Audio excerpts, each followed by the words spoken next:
Casanova, opera pop, tratto dal romanzo di Matteo Strucul, Casanova, la sonata dei cuori infranti. Venezia, 1755. Giacomo Casanova è appena tornato da un lungo esilio, ma ancora non sa quale destino lo attende. Avventure, intrighi, seduzione e amore.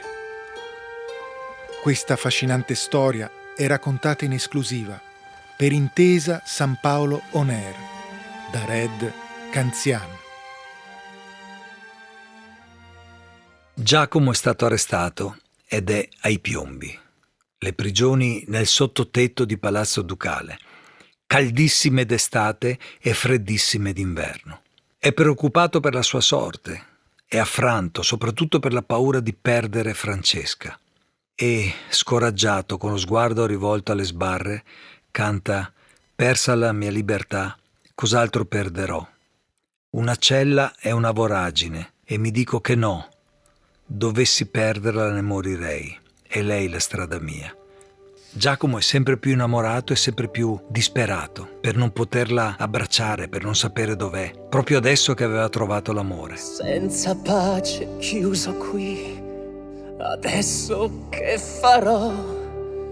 I miei giorni piangono e mi chiedo come potrò trovare la via d'uscita fino a lei. E assistiamo a un Giacomo Casanova sempre più affranto, disperato, che si addormenta sul pavimento della cella, per essere però svegliato al mattino da Mocenigo, l'amico Mocenigo, un membro del Consiglio dei 10, che lo vuole aiutare a fuggire dalla prigione, perché soltanto un uomo come Casanova, col suo coraggio e la sua abilità, potrà sventare l'intrigo politico ordito dalla contessa e dall'inquisitore ai danni della Repubblica di Venezia. Mocenigo passa a Casanova una Bibbia, una grande Bibbia, dentro alla quale ha nascosto una spranga di ferro.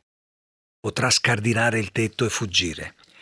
A questo punto entra nella storia un nuovo personaggio. Stava dormendo nel pagliericcio, in un angolo buio della cella, ed è frate Balbi, un frate somasco veneziano ormai d'adozione, che probabilmente è stato arrestato per una faccenda di donne, anche se sembra riversare tutto il suo interesse sul cibo, e questo lo rende anche un po' buffo e un po' simpatico. Mocenigo dice loro che avrebbe lasciato alla stazione di posta di Mestre pistole, abiti e soldi per permettere la loro fuga. Devono nascondersi un paio di giorni e poi andare verso Bolzano, inseguire la contessa che, convinta di aver risolto tutti i suoi intrighi, è tornata verso Bolzano per poi andare in Austria. A colpi di spranga e scalpello cominciano a creare un buco dal quale scappare e cantano fuori, via di qua, non devono accorgersi, presto via di qua, ancora uno sforzo e poi saremo fuori. Fuori, via di qua, non devono accorgersi. Presto, via di qua, ancora uno sforzo e poi saremo fuori, fuori. Sono passati ormai 2 giorni dalla fuga di Casanova e frate Balbi dai piombi. E Zago, sicuro che passeranno dalla posta di Mestre perché è l'unica via per lasciare Venezia e andare in terraferma, li sta aspettando proprio lì, proprio dove Mocenigo ha lasciato soldi, pistole e abiti nuovi. Lo aspetteremo, arriverà, dai piombi si passa di qua. La sua fuga voi fermerete e poi, lo giuro, nessuna pietà. Forza adesso, nascondiamoci. E così quando Giacomo e il frate arrivano come previsto alla posta di Mestre, hanno purtroppo l'amara sorpresa di cadere nell'imboscata di Zago e delle sue ombre. Per fuggire un po' più velocemente, Casanova suggerisce a frate Balbi di separarsi e di ritrovarsi poi a Bolzano, anche perché frate Balbi è tutto tranne che un uomo agile, è un po' appesantito dalla sua passione per il cibo e per la sua maniera goduriosa di aver interpretato la vita fino a quel momento.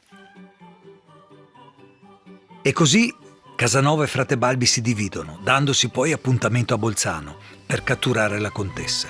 Nel bosco dei Tilli assistiamo a un combattimento tra Casanova, Zago e i suoi sgherri.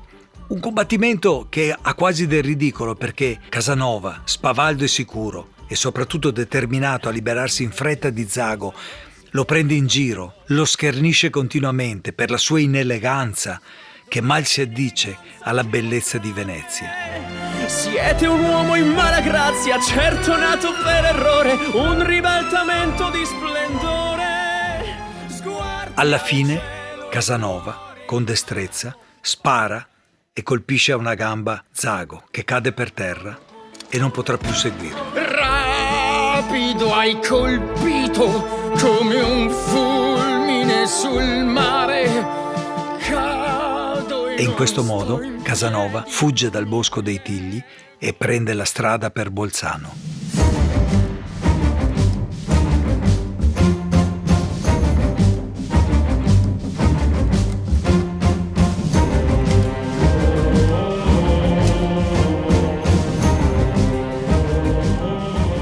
La sua unica missione in questo momento è raggiungere la contessa, catturarla e riportarla a Venezia.